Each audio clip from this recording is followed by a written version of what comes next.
All right, it is now 1 o'clock. Good afternoon, and welcome to this month's webinar, Living Well with Heart Disease, hosted by the Bureau of Chronic Disease Prevention and Healthcare Access, branded as Well Ahead Louisiana. Well Ahead Louisiana is housed in the Office of Public Health within the Louisiana Department of Health.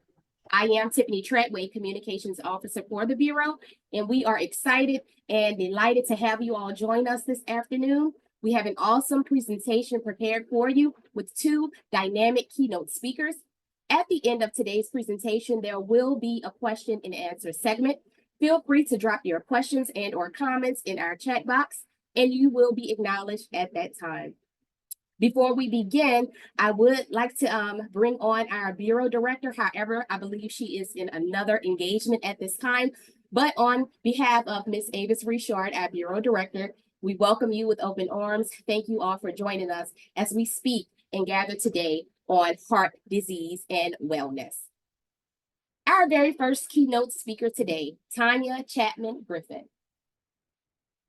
Tanya Chapman Griffin is the Eye Care Quality Assurance Manager with the East Baton Rouge Parish School System. She is a licensed prevention professional who is interested in a holistic wellness approach to coping with trauma and trauma-informed care. Ms. Tanya holds a bachelor's degree in psychology, a master's in business administration, and is currently a doctoral candidate. She has been an employee for the East Baton Rouge Parish School System for over 18 years, where she served as the district team leader for the Louisiana Safe and Supportive Schools Initiative and was named the 2018 Prevention Professional of the Year for the state of Louisiana. She has educated youth since 2000 in the areas of anger management, substance abuse prevention, and abstinence education. Ms. Tanya has created several lesson supplements to complement books written by local authors to prevent and cope with bullying, child abuse, and trauma. She is a trained facilitator of mind-body medicine skills, a 200-hour certified yoga teacher, and a trained social emotional learning facilitator. Tanya has become a crusader for families to know more about protective risk factors for preventative health, cardiovascular health, and social determinants of health. She has been recognized as a 2024 Women of Impact nominee for the American Heart Association. She has received a 48 in 48 award for the American Heart Association and serves on the National Cardiovascular, Kidney, Metabolic Health Patient Advisory Council for the American Heart Association.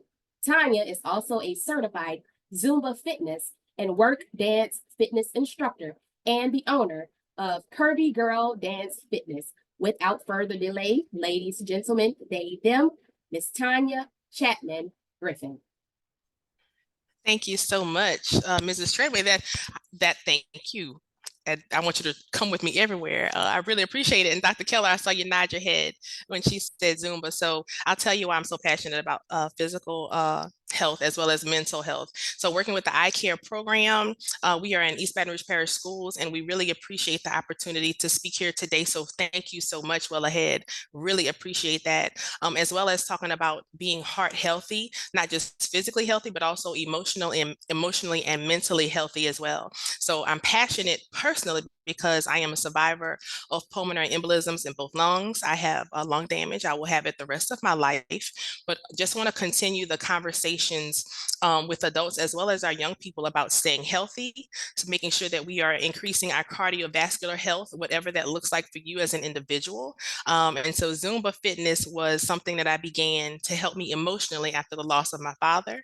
And now I continue the Zumba fitness, cardio fitness, line dancing, anything I can do to keep moving. And the American Heart Association has helped me continue that message, and actually being an advocate for all patients, no matter what you look like, what size you are, female, male, different qualities you have, what you enjoy doing, making sure that everyone thinks about cardiovascular health, tying into total wellness. So happy to be here today. And so we can go ahead and get started with some information. If you are a parent on the call, I want to just remind you that the Eye Care program is in each and every school within our district and East Baton Rouge Parish, whether you're private, parochial, or public school. Our goal is to equip pre-K through 12th grade students with nonviolence, prevention education, preventing drug and alcohol use, and also now the skills to continue to make healthy lifestyle choices across the board. So we support all departments, all organizations, and we appreciate our community stakeholders such as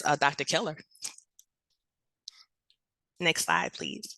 And so some of our objectives will include to evaluate prevention education strategies as an adult, right? We have things that we are stressed out about. So taking a look at what specifically stresses us and how we can use certain strategies to combat those stresses. What are some simple mindfulness things we can do each and every day, even something we can do right here, right now on this call that can just help us with our personal self-care and to alleviate stress. Discussing some importance of physical and mental health and how that ties in, as well as identifying those healthy coping skills, being more aware, and how it helps our heart and what can we benefit from these things. And I'm so excited to listen to Dr. Keller because I know he's going to have information for us as well.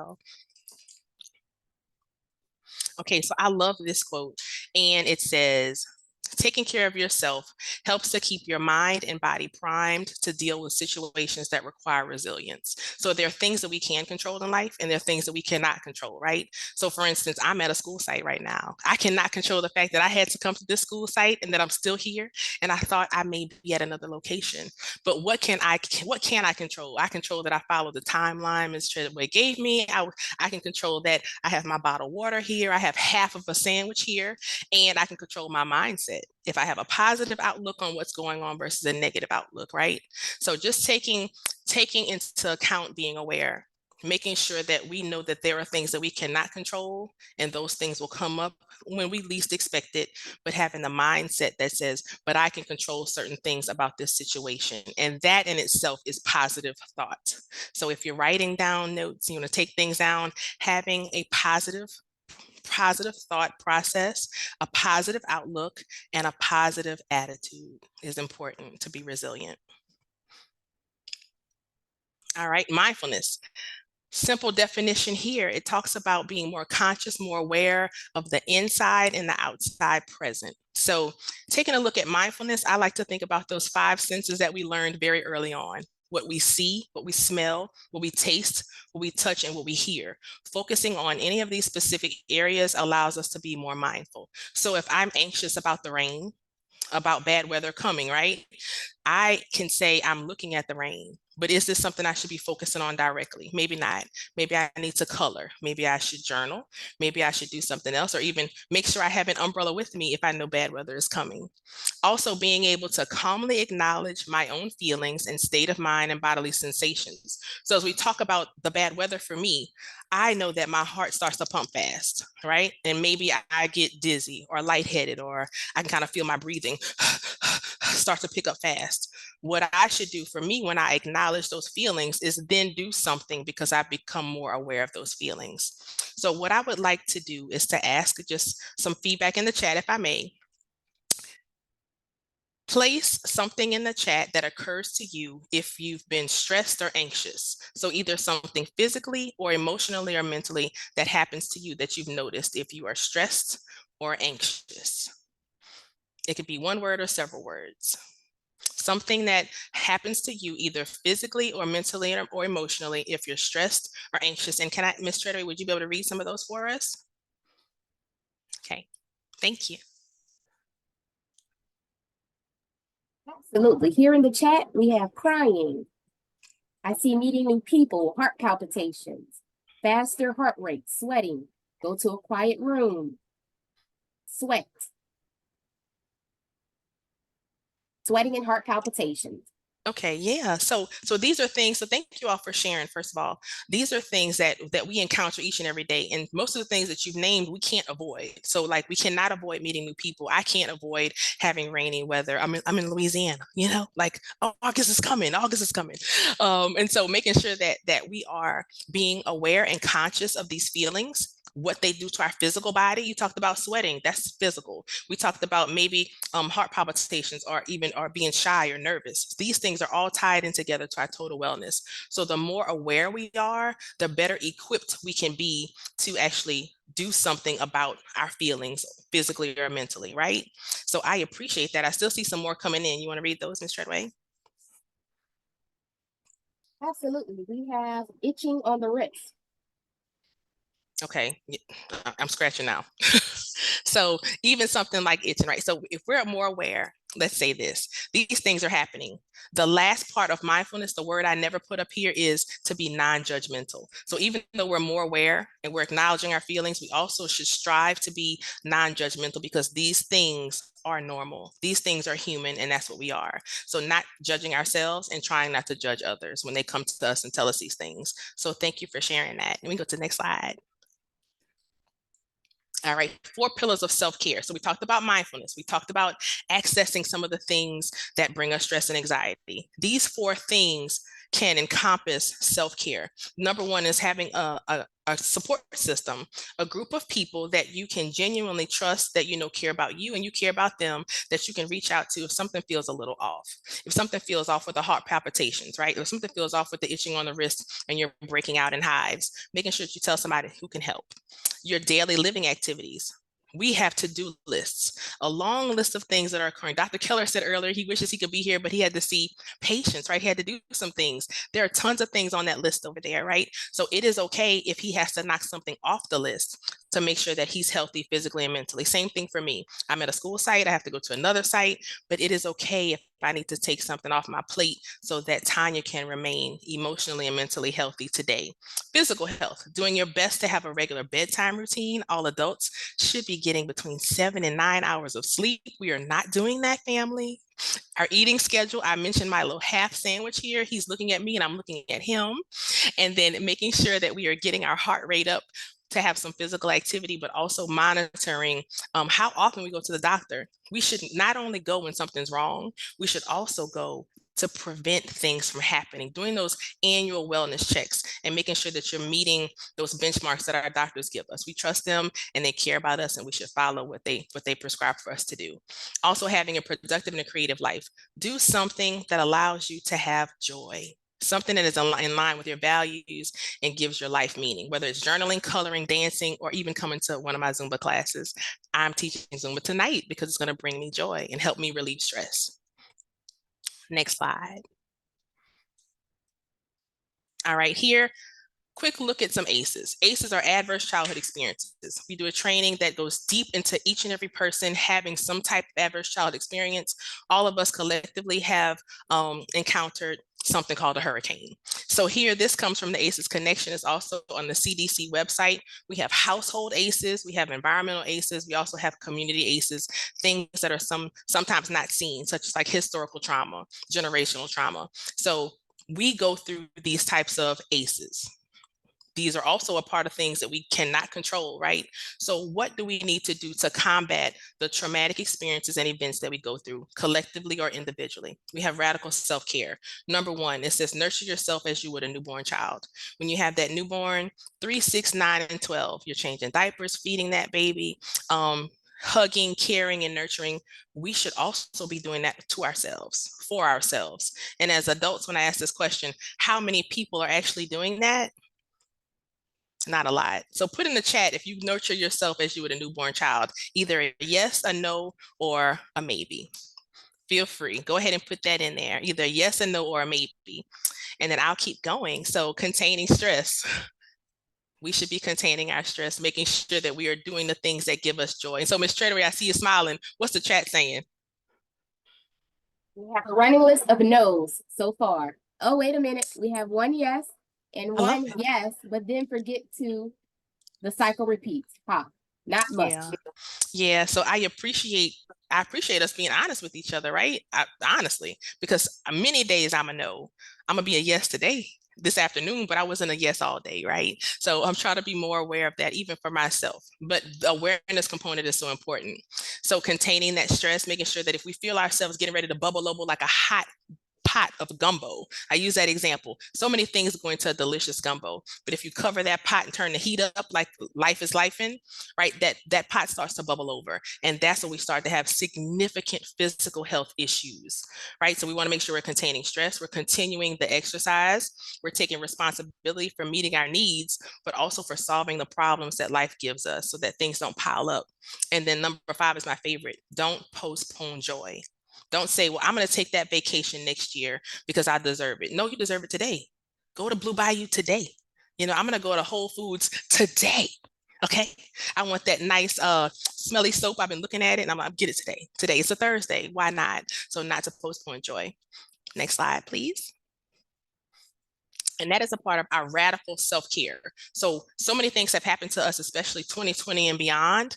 We are now looking at what are deeper levels of self-care, not just I'm gonna get my nails done or I'm gonna pray and meditate today. We need to be doing different types of things and topping them off, going over and over and over. Thank you, Charmaine. I appreciate that. Doing more and more things. So here's a piece of a handout I created. The top part says my signs of burnout. So Ms. Treadway, I'm gonna use you because I see your beautiful face and I want you to help me out here. What are certain signs of burnout for you? And then Dr. Keller, I'm going to use you too, if I may. Give me some examples of signs of burnout for you. Okay, no problem. Signs of burnout on my end, I would say fatigue. Let's see, lack of energy. Okay. Yeah, those are No, I my top appreciate 2. I would go those. with those. Okay, thank you. All right, Dr. Keller. Yeah, I have such a high stress job, so whenever, usually we keep it under wraps, but whenever I get really stressed and burn out, I start becoming more short-tempered and I get insomnia because my mind races and I just can't seem to put those things away that I need to put away. Okay, no, I appreciate you saying that. Believe it or not, I just spoke with someone about insomnia. So I'm going to share mine since I put you all on Front Street. So thank you so much for that. So one of mine is also insomnia. And then another sign of burnout is I become a recluse. So if you know me, I'm a very personable person. I like to plug into other people. I'm an extrovert. I love to have a good time and to laugh and just hug and kiss and all those things. So I become pretty much like non-existent with a sign of when I'm burned out. So my friends and family can recognize if I'm quiet, something is wrong. So that is mine. So let's take a look at yours, Ms. Treadway, first. So fatigue and lack of energy. So a stress reliever for you, right, is to make sure that you are able to get enough rest. So maybe for your number 1 with fatigue is to have a place with quietness, relaxation. I know that you love good music, being able to be somewhere where you can get enough sleep and good quality sleep. But that may for you also be, I have to have things done so that I can rest and rest substantially, right? So for you, a stress reliever could be to do things on the list, to ask for assistance, and to be somewhere where I can rest and not worry about my loved ones that need other things done, right? So taking this handout, she could take this and put this on the refrigerator, right? So let's take a look at one for Dr. Keller. So Dr. Keller, for a short temper there, right? So I'm same. So may be able to say you have lots of things to do on your list. Can't really give it to everybody because I want you as my doctor. You have to say, I want to see my doctor. So, right. So he can't delegate that, but maybe saying instead of taking 28 clients, maybe being able to do 22, right? And then having a longer lunch break or sitting there with the headphones and listening to some white noise. And then a stress reliever could be having a decent lunch, not a rushed lunch, listening to good music or putting himself in an environment with people that he enjoys spending time with more so. And that could be a potential stress reliever if that feels good to him, right? So you're taking this as a self-care plan. You're taking this as signs of burnout. And the first thing to do is to say, what does it feel like when I'm burned out? What do I look like when I'm burned out? Yeah. And then thinking about the things that feel good to combat those specific issues. So thank you for that. And thank you both for allowing me to use you. Next slide. Thank you. So this I love is from the American Heart Association. I am an advocate for cardiovascular health, and these things do tie in. So how much sleep do we need? Look, it says most adults need 7 to 9 hours of sleep, and our kids need more than that, right? Benefits of good sleep: healing and repairing cells, tissues, and blood vessels. Mind blowing. Also allows us to decrease our access to chronic diseases rather. So for instance, for me, I know that I have a lung issue. One of my lungs is damaged for the rest of my life. I'm a little hoarse as well. So I have to make sure that I get enough sleep. I stay hydrated, not just with Gatorade or Powerade. When I ask my students, what are you drinking? Oh, I'm drinking sugar drinks, cold drinks, Ms. Griffin. No, I need you to drink water all the time. Stay hydrated. Also, your health. It says poor sleep may put you at higher risk for. These are some of those diseases that we're talking about: Alzheimer's, cardiovascular disease, depression, diabetes, high blood pressure, high cholesterol. And towards the bottom, stress and weight gain. So I'm happy to report I went to my doctor today. My blood pressure was 124/70. And I appreciate that because yes, I am a heavier female, but I am also extremely, extremely healthy. And I try to eat right, monitor what I eat. I don't cheat myself. I don't say I can never have ice cream. No, I modify it. I'm aware of that. Also making sure that I check my levels and I go to my doctor as preventative care, not post-care. All right. And thank you for the time limit too. All right, next slide. And I think the next slide is another one from the American Heart Association. It talks about life's essential 8. These 8 things are amazing: eating better, being more active, quitting tobacco, also not vaping is something that we promote, getting enough sleep, managing your weight, controlling your cholesterol, managing your blood pressure, and managing your blood sugar. And so you can have access to these documents online. And Ms. Treadway, I don't mind sending a link to some of these resources that are also printable and in Spanish. Next slide. All right, I love this one. This is my own personal one that I love from American Heart Association, moving more. So sometimes people say, I can't do this, I can't do that. You can, even if you're sitting on the couch and stretching, that is moving. Tying your shoes, washing the dishes and doing a releve. That means that you're on your flat foot here, you're raising up those heels and down. You can do 20 of those, right? 3 reps of that, working those calves, creating that blood flow and the oxygen in the legs. Waking up in the morning and just doing a simple chair stretch. So real quick for 5 seconds, everybody go ahead and reach up with your right arm, and you're going to reach up like you're touching the sky. And I just want you to look down over your shoulder and just hold that stretch and breathe in with me. And exhale out. That's it. You're going to switch out the right arm, and let's do the left arm. Ms. Treadway, it feels good, huh? And look down over that shoulder, and you're pressing that palm up, and you're breathing in and exhaling out. That's it. And lower that arm. And so something as simple as 5 minutes of chair yoga at your desk has helped to open up, relax your shoulders, lessen the stress of the tenseness in your arms. Somebody said they love stretching. I do too. We deserve that, right? Something else. Let's go ahead and press those hands out in front of you. Why not? All right. Raise those shoulders up. Squinch, squinch, squinch, squinch, squinch. And then lower. Let's do one more for good measure. Breathe in. Hold it and relax. That's it. And so you can do that with your legs, your arms, different things. And tons of these things are on YouTube. Next slide. All right, that is it. This is my information. My name is Tanya Chapman Griffin. So excited again to be here. If you want any of these resources, let me know. I will share them with Ms. Treadway with Well Ahead, and excited to hear from Dr. Keller. So thank you. You are welcome. I think Thank I you, need- Ms. Griffin, for such an amazing presentation today. I'm sure we all thoroughly enjoyed it and needed it very much. And we are moving on to our next and final keynote speaker for today. It is Dr. V. Antoine Keller, who is the cardiovascular, thoracic, and endovascular surgeon at Louisiana State University School of Medicine. He's also the clinical assistant professor of surgery. Dr. Keller is a native of Louisiana. He spent a large part of his early childhood living and being educated in East Africa.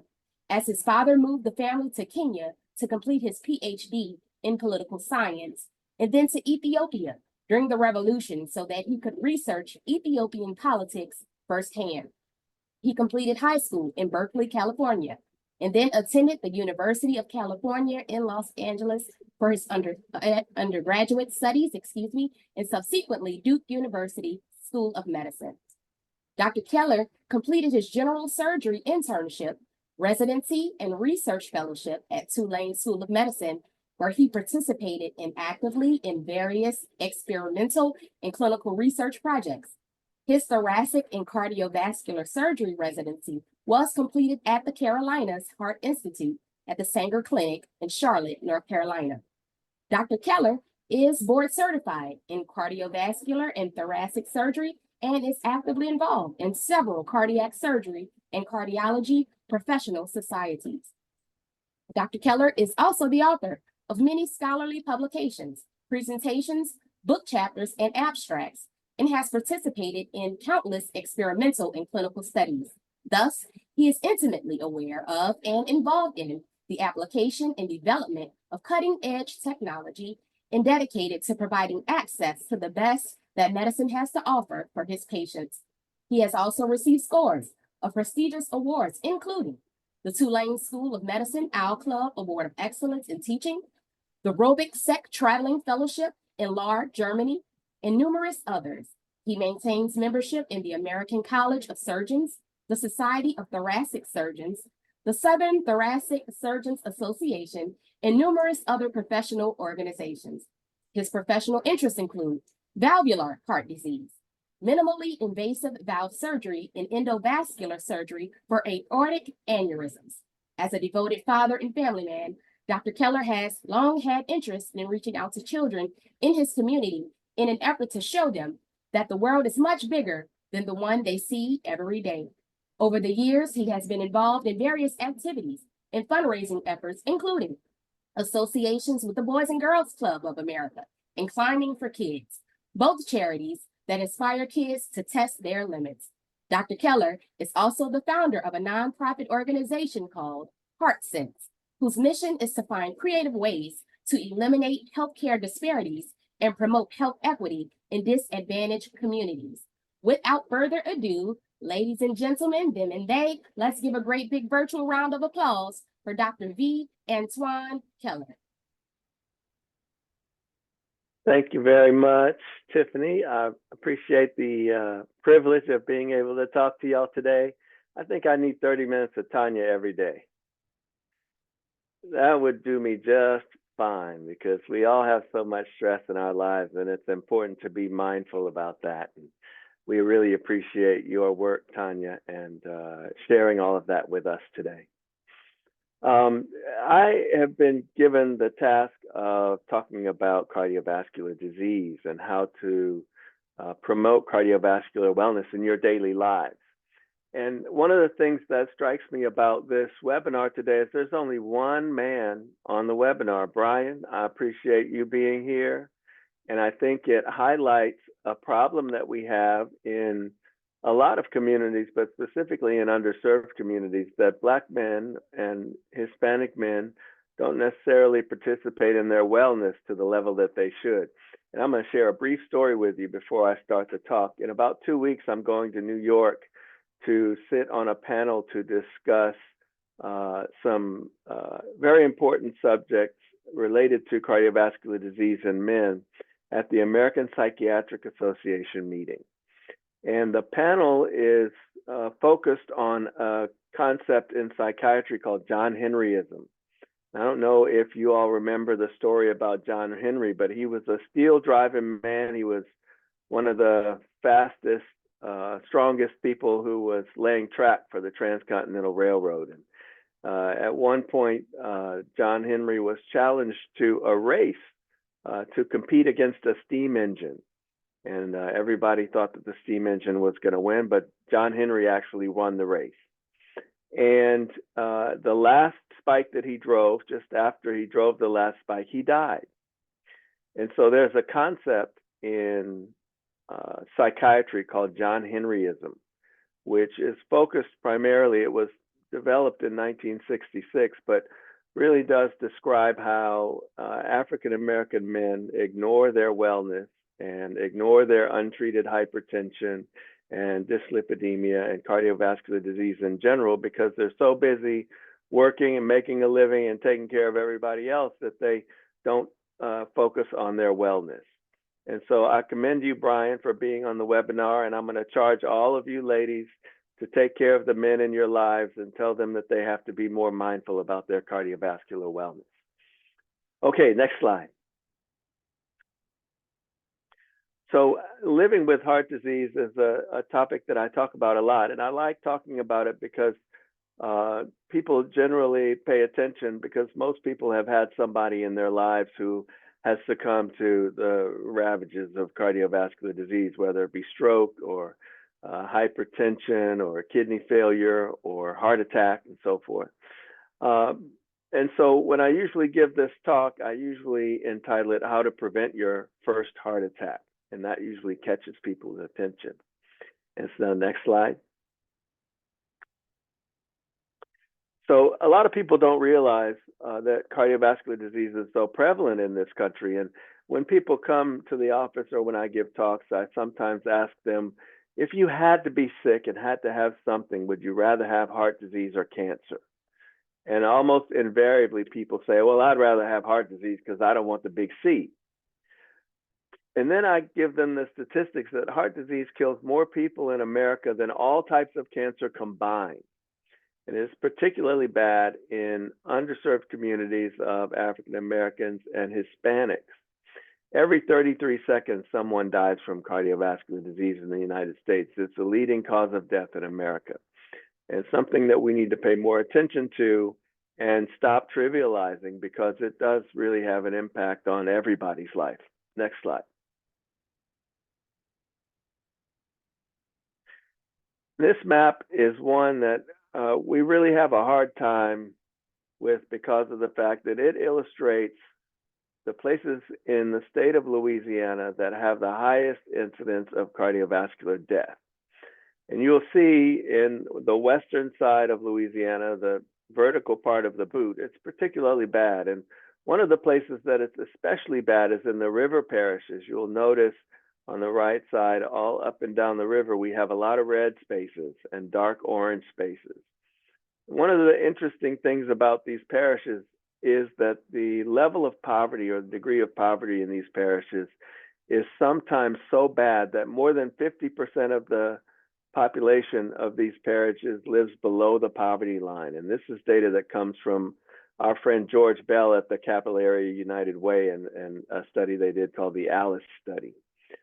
And one of the things that poverty does is it subjects people to a certain level of food insecurity. And as Tanya was talking about, making sure you have a good diet and a healthy diet is really important. But if you don't live in a place that has healthy food to eat, or you live in a place that is remote from access to healthy food, then it's really hard to live a heart healthy lifestyle.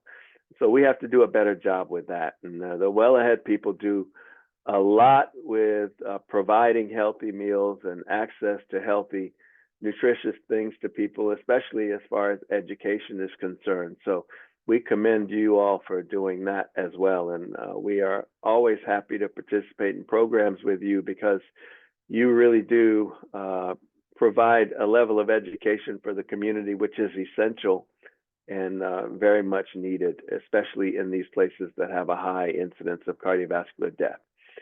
Next slide.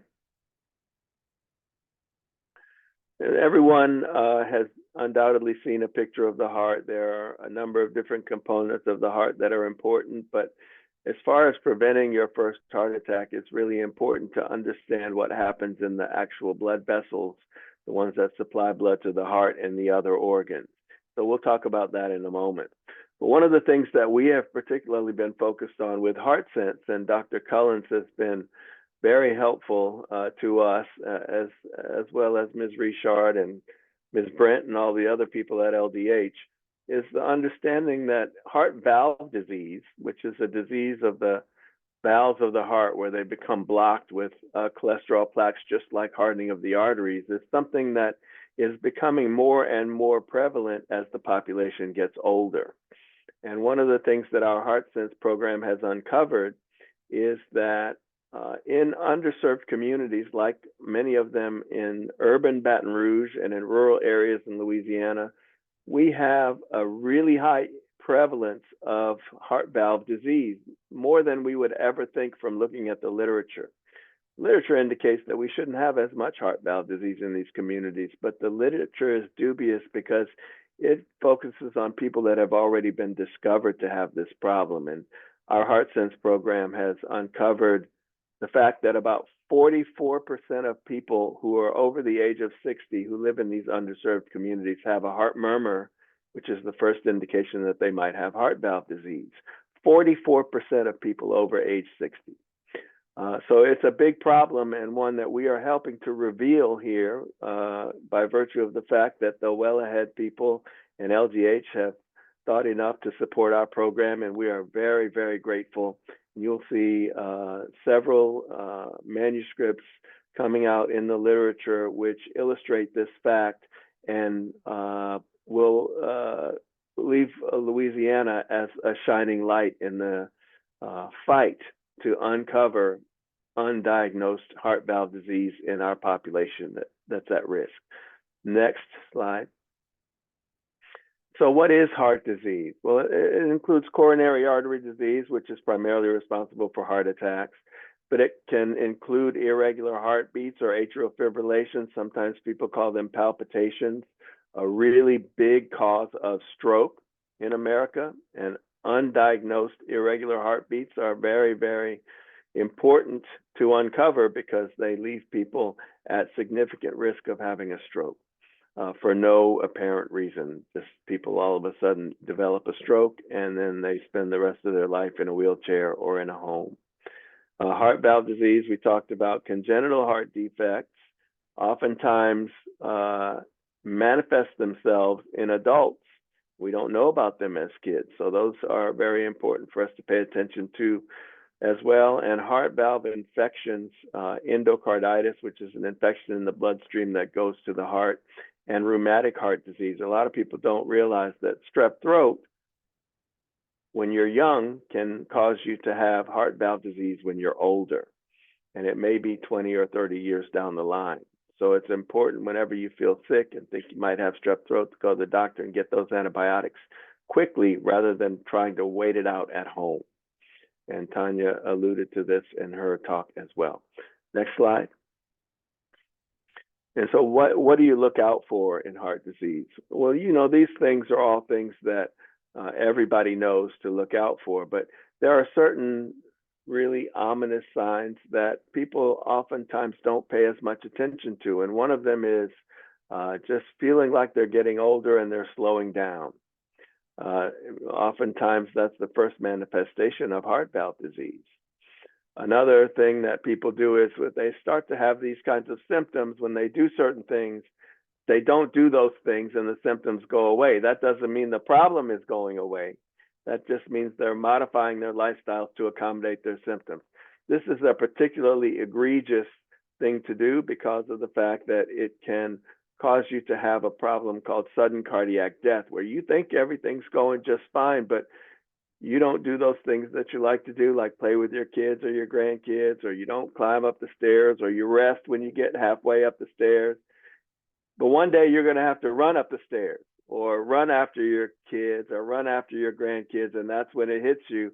And people have a very high incidence of sudden cardiac death, where you just walk around and you try to do something strenuous, and then all of a sudden you fall out and it's all over. EMS can't get there fast enough. So don't ignore these signs and symptoms. Go see your doctor, because oftentimes when you get these things taken care of early, it can obviate having to have major surgery and spending a lot of time in the hospital and recuperating by giving you treatment that is prospective as opposed to after something bad happens to you. Next slide. So these are the risk factors. Now, one thing about risk factors is there are things that you can control and things that you can't control. There are what we call non-modifiable risk factors. You can't pick your parents. So your genes are your genes. Can't worry about that because that's not going to change. You can't pick your age. Everybody's going to be getting older. You can't control your sex. Usually you're either a man or a woman, and there are certain genders that have higher incidence of disease or present later with disease. These are things we call non-modifiable risk factors because you can't do anything about them. But all of these other things, most of these things on this list, we can do something about those. We have great medicine for hypertension now. We have an unbelievable medicine, explosion of medicine for diabetes. We know about obesity and about healthy lifestyles, a sedentary lifestyle, and we know about cholesterol. We have great medicine for cholesterol. Smoking is the #1 killer in America. It causes heart disease and lung cancer. We know very few things with great certainty in America in medicine, but this is one of those things that smoking causes heart disease and lung cancer, and you will not be able to get away from that. Now, there are people who come to my office every day and they tell me, well, you know, my auntie smoked her whole life and she never got cancer and never got heart disease. Well, that might be true, but do you want to roll the dice and see whether it's going to happen to you or not? I think not. So be mindful of that and do your best to try to stop smoking if you smoke. Most people try to quit 7 times before they actually quit. We have a lot of medicine now that can help you quit, and some behavior modification programs that do a really good job at trying to keep people from smoking. So take advantage of them if you have access. Next slide. And so the consequences of ignoring these things are all of these things that you see here. My daddy used to say, you can ignore reality, but you won't be able to ignore the consequences of ignoring reality. And these are the consequences for cardiovascular disease. Nobody wants to have them because it starts the clock ticking to the time that you die. One thing I will say about peripheral arterial disease or pain in the legs when you walk, that comes from blockage in the arteries that go to the legs. When people have an amputation, the average lifespan of someone who has an amputation is less than 5 years. So if you have an amputation, a major amputation, then that starts the clock ticking until the time that you die. Same with heart attacks and strokes and certainly sudden cardiac death. So be mindful of that and the ramifications of not taking care of yourself every single day.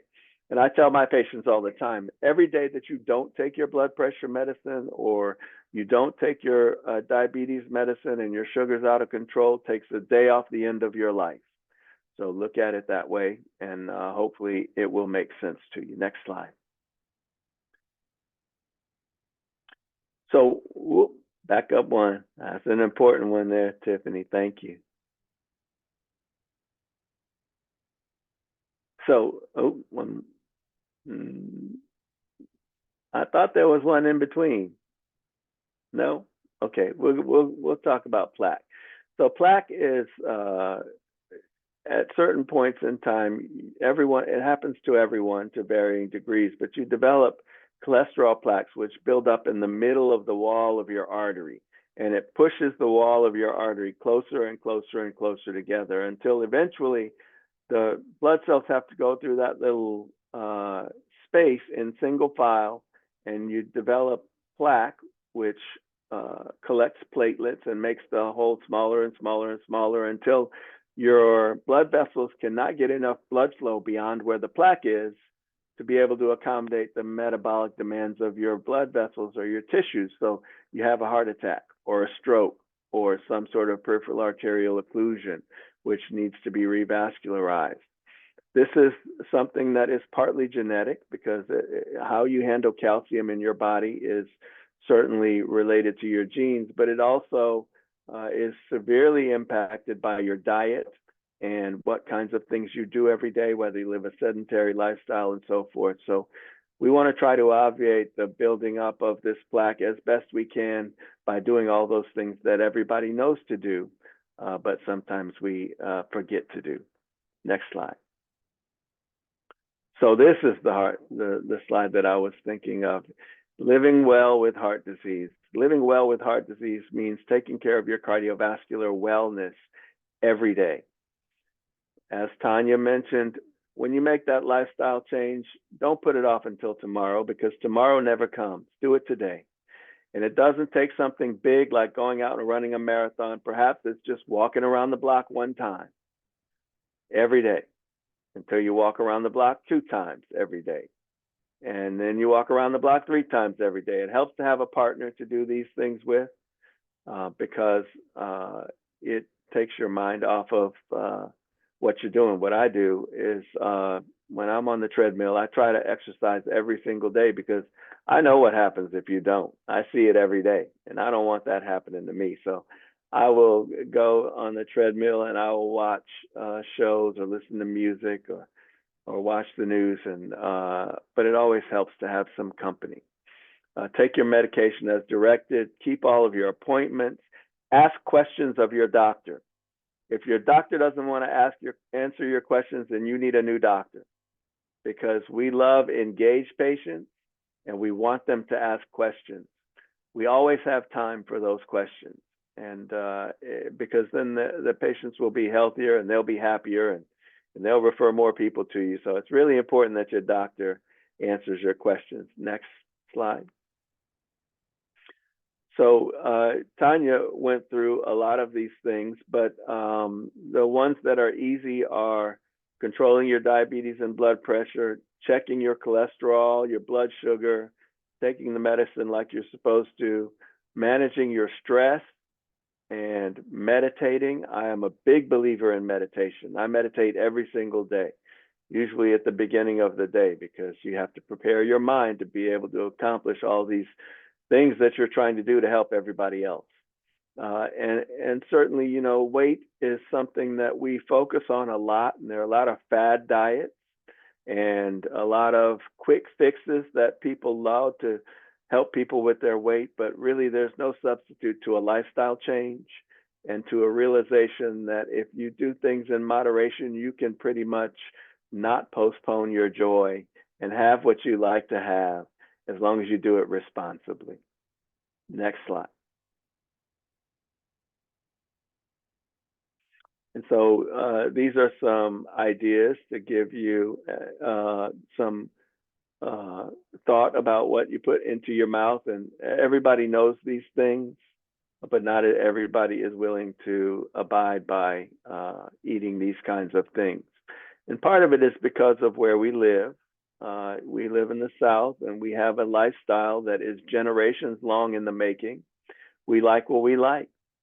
And I live in Southwest Louisiana, and everything is fried, or everything has a lot of unhealthy things. You know, pork is not necessarily bad for you, but the things that make the pork taste good are bad for you. So you have to try to figure out creative ways to dress it up to be able to make it more palatable. But everybody knows about these things, and you just do your best and just be mindful about your wellness, and then you will be able to not have to worry about as much about your weight or being obese. Next slide.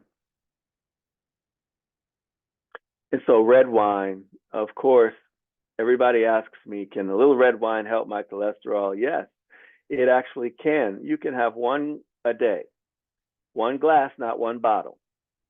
Once you start getting beyond that first glass, then you run into problems, and that's going to be a whole nother situation that you have to deal with. So again, as long as you do everything in moderation, or most things in moderation, you can do those things that you like, or have those things that you like. Next slide. And there are so many ways in which you can receive support. Again, one of the best things is to have somebody that you have a culture of healthiness with, or a culture of wellness with, so that you can support each other, especially when you feel like you're going to fall down. So do the things that you're supposed to do. Get everybody else in your family involved. And some things that I like to advise families to do is have little competitions about who can eat the most vegetables in a day, or who can do the most laps around the block in a day. And it helps to have a little healthy competition too. Next slide. Oh, I hope I made my time limit, Miss Tiffany. Thank you very much for your attention. I love talking about these things because I'm really, as a cardiac surgeon, I see the end result of things not going very well. So I'm committed to encouraging people to focus on their wellness today because it can have a significant impact on your illness tomorrow or lack of an illness tomorrow. So my parting comment is take care of your wellness today so that you don't have to take care of your illness in the future. I'll be happy to answer your questions. You're welcome. Thank you so very much, Dr. Keller, for that informative information that you provided to us today. You are very welcome. Does anybody have any questions? Yeah, and we're actually moving on to our Q&A segment, Dr. Keller. At this time, we will have our Q&A segment facilitated by our Heart Disease Quality Improvement Manager, Ms. Charmaine Johnson. Thank you, Tiffany. And thank you to our guest speakers, Tanya Griffin and Dr. Keller, for providing us with such valuable information. I want to open up an opportunity for a Q&A session. You can just enter all questions into the chat box and I will read them as they come in. And so as you think about those questions, I do have a question for Tanya. You mentioned that the eye care program is offered in East Baton Rouge. Is it offered in Livingston Parish or any other school district? Okay, thank you so much for that question. We are not offered in any other school districts. We're tax-based in East Baton Rouge Parish, so it's a millage tax by the residents, but we do support other areas if they need information, presentations like this we provide either virtually or try to go out and assist, but we're not located in the school sites like we are in East Baton Rouge Parish. Okay, thank you for that. You're welcome. And I have one more question. How can I get your Zumba class schedule, or how can we get your Zumba class schedule? Well, it is literally on my heart after hearing Dr. Keller talk about the heart valve.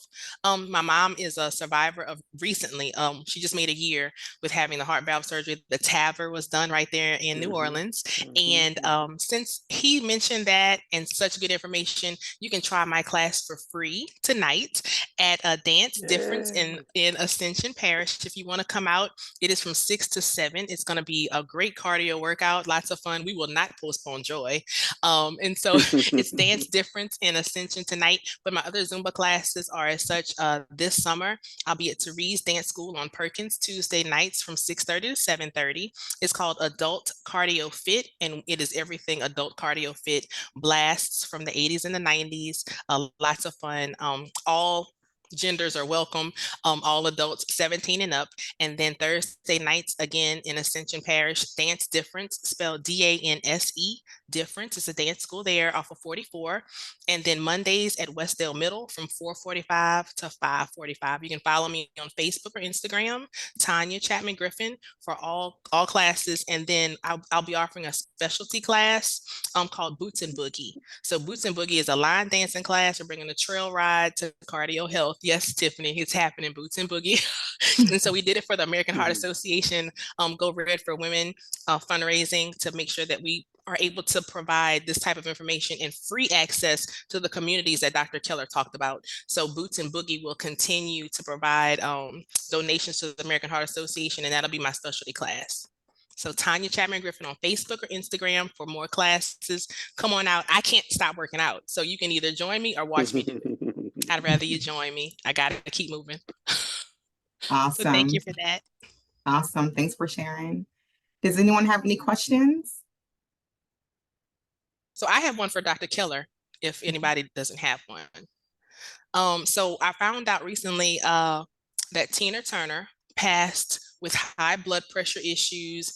And on a documentary, she mentioned that it was too late to have something done, but she had gone without taking the medication.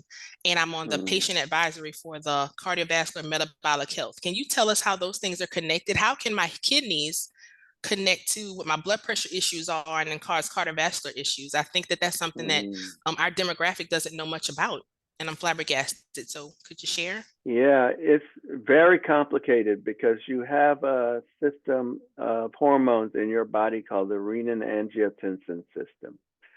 And what this is that you have adrenal glands that sit on top of your kidneys, and it moderates how much of certain chemicals or hormones you have in your system that cause you to be ready, for instance, when something is about to come and hit your car and you have to move really fast. It's called a fight or flight response. It regulates when it's time to go to bed to secrete certain hormones to help you rest and go to sleep. It regulates your digestion. All of these hormones are circulating in your system all the time, and it connects your brain to your adrenal glands, to your kidneys, and the other organs in your body. So it's very complicated, but most of the blood pressure medicines that we have are focused on modulating that renin-angiotensin system. And so some of them take care of it by causing you to urinate more, so you get rid of extra fluid in your body, and that brings your blood pressure down. Some of them control how much of a substance we call catecholamines, which cause your heart rate to be fast, and modulate how much of those catecholamines are in your system, so they bring your heart rate down, which can decrease your blood pressure too. There are a number of different pathways that we go about trying to modulate people's blood pressure, but the most important thing for people to understand is that if you have high blood pressure, there are innumerable drugs to be able to take care of your blood pressure, but you should definitely be engaged with your physician to try to find the right one for you. For years and years, they said that certain kinds of medicines were better for Black people and certain kinds of medicines were better for white people, but it's really mostly genetic, and you have to find the one that works for you. There's not a cookie cutter that says give this to these people and this to these people. But it's important for you to be engaged in the process, because every day that you don't control your blood pressure leads to kidney dysfunction. And the kidney dysfunction, like what Tina Turner had, not only impacts your blood pressure, but it can also cause you to have to go on dialysis, which is really bad for people and causes them to decrease their life expectancy. And there's so many things that blood pressure impacts that we can't see from day to day, but that build up over the course of time. So really, really important to understand how blood pressure relates to all of those things. I have a question. Mhm. Dr. LaGuardia, excuse me, I'm the Region I Medical Director. Hey, Gina. I think, How you hey, doing? Good to hey. see you again. Yeah. You too. So I have a question. It was a comment that you made about valvular disease that you see in the communities with lower socioeconomic communities and in rural communities. I guess my Mhm. question is, why valvular disease? Because you would think it would be more coronary artery disease. So Well, what is it yeah. specific about the valve? So I'm Valvular going to tell disease. you a very interesting thing that we have uncovered, that African American people and people in rural communities have higher incidence of heart failure, hypertension, which is uncontrolled, atrial fibrillation, coronary artery disease, heart attacks, and strokes. The only thing that the literature shows that African American people and people in rural communities have less than in majority people in the community is valvular heart disease. And so we ask the question why that is. They're higher in all of these other things. Why is the prevalence of valvular heart disease lower in these communities? And we think that's just dubious to think that it would be lower. And so we analyzed the literature and found that the prevalence data that we have for people with valvular heart disease is based on incidence data. And so one of the things that we hypothesized was that we don't know what we don't know. The incidence data is people who have been to the hospital with this particular problem and they've had treatment, and then they say, for instance, 4% of the people who have TAVR are Black, but Black people make up 13% of the population. So why are only 4% of the Black people getting TAVR? We think there's something not quite right with that. And so we went into the community with this artificial intelligence technology, and we screened everybody. Anybody over 60, we listened to their heart. And we found that 44% of the people over 60 had a heart murmur, which is a precursor to serious valvular heart disease. So that's not 4%. Certainly not. But it's not, and it is at a rate in certain areas that is much higher than it is in the general population. So we know from our research that there is regional differences, a wide variation in regional differences in the prevalence of heart disease on the ground, prospectively analyzing these people, not retrospectively using census data and incidence data, because these people are not part of a hospital system. 56% of the people that had a heart murmur in our study did not have a primary care doctor, let alone a cardiologist, that they saw regularly. So we have an access problem. We don't have people getting from understanding that they have this disease process to getting to a hospital or a hospital system that can take care of it. And so there are cultural and social and geographical and structural barriers that occur that keep these people from being even diagnosed with their structural heart disease. And we're trying to shed light on that fact and to illustrate to the medical infrastructure that we have a systemic problem in identifying people and giving them access to care who live in these underserved communities. It's a really important point, and I think one that people are starting to pay attention to just because of the work that we've been doing, primarily supported by Louisiana Department of Health and Well Ahead. So thank you very much for your support. Does that answer your question, Dr. Lagarde? I'm sorry. Sure did. Okay, good.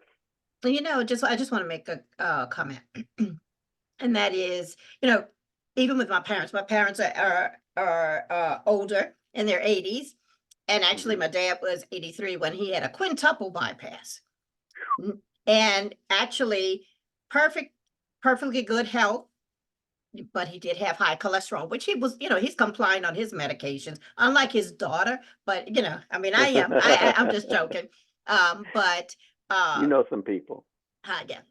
But I say all of that to say is, throughout the hospital stays, and even through my cancer care, I've noticed that, how implicit bias plays a role in the care from the time somebody walks into that ER or gets admitted to the ward. So until we also address that issue, they can have all the access to systems in the world, but it's not fair or equitable in the type of services or the education that is given as well. So I just want to make that comment. It's true. I think it's an awesome point, and one that we need to shout from the rooftops, because people think that just because a doctor trained at Harvard or Yale that they know everything there is to know about medicine in treating people in underserved communities. And there is so much cultural dissociation that occurs in the common treatment of people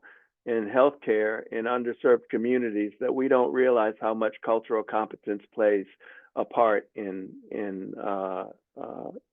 obviating that implicit bias. Okay, I'm just going to hop in here. Thank you so much for that response, Dr. Keller. For the sake of time, we will take one more question. We have a raised hand from Ms. Tanya Griffin, and then we will move on to closing remarks from our Bureau's director. Tanya? Okay, excuse me, Tiffany, I have to hop off because I have another meeting, but thank you very much for having me. And I appreciate you, Tanya, and everything you're doing. Thank you so very much, Dr. Keller. Have a wonderful afternoon. We appreciate you. You too. You're welcome. Bye-bye. Yeah, so thank you so much, Ms. Treadway. I would just wanted to say I second everything that Dr. Lagarde said, and I too have been I'd say a patient that had I guess implicit bias upon me, which is why I have the lung damage I have. So I went 3 months with about 11 or 12 pulmonary embolisms in both lungs because a doctor thought that because I look the way I look and I'm the size I am, that I was probably diabetic, had sleep apnea, had sarcoidosis. It was tons of tests being done. And so finally, right, what I can control versus what I cannot control, I had to find another doctor because something just was not sitting right in my soul household. And that doctor, Dr. Alexander Mula at Ochsner, absolutely phenomenal, asked me 2 questions. Are you having fever? How long have you been coughing? Immediately found all of these pulmonary embolisms, and I was admitted to the hospital that day, but not after 3 months of sitting with both of them in my lungs and coughing oxygen around 90% and lower, right? At night, 60%. So things like that, we have to advocate for ourselves. We have to continue to have these types of conversations. So thank you so much, Well Ahead, for having a heart healthy conversation in April. Right? So still having people on the call that genuinely care about these types of topics, a variety. Stress does also play a part. It's not just a physical aspect, but the emotional and mental part affecting our heart health. And then saying, hey, we need to advocate not just for ourselves, but for our family members and our community, because if we don't stand up and have these types of conversations, another person will die. Right? So making sure that you're picking doctors that genuinely care about you. Dr. Lagarde, you fired me up all over again, right? So I'm gonna go and have heart healthy conversations. And I did put in the chat the free class that I'm gonna offer. So the password is Heart Health. You come in and say Heart Health, you're gonna walk on in and have a good time tonight. And I thank you as well. I'm gonna sit here, didn't have a question, but just wanted to say, I commend you all for having this conversation today. It's so motivational for us, so thank you. Thank you, Ms. Griffin. And that concludes our Q&A segment. At this time, we will hear closing remarks from the Bureau's Director, Ms. Avis Richard. Thank you so much, Tiffany. And thank you to you, Ms. Griffin, and also to Dr. Keller. I will send him an email of thanks for being on the call with us today, the webinar today. And just as Ms. Griffin's quote in the beginning slide says, taking care of ourselves absolutely will help us to keep our mind, body, and body primed to deal with the situations that require resilience. Our mission in Well Ahead is to definitely bring to the public webinars about how to live well with the chronic diseases, because it's absolutely devastating to learn that you have some of the issues that we're dealing with. But it certainly is a priority for us to improve chronic disease outcomes around the state, across the population, while recognizing that there are others who are actually living with the diseases. But we want to share strategies in which they can live well with their conditions. So thank you all for joining us. We will definitely continue our series on how to live well with chronic diseases and other matters such as Alzheimer's, cancer. So we look forward to having you guys to continue to participate with us. You all have a great afternoon.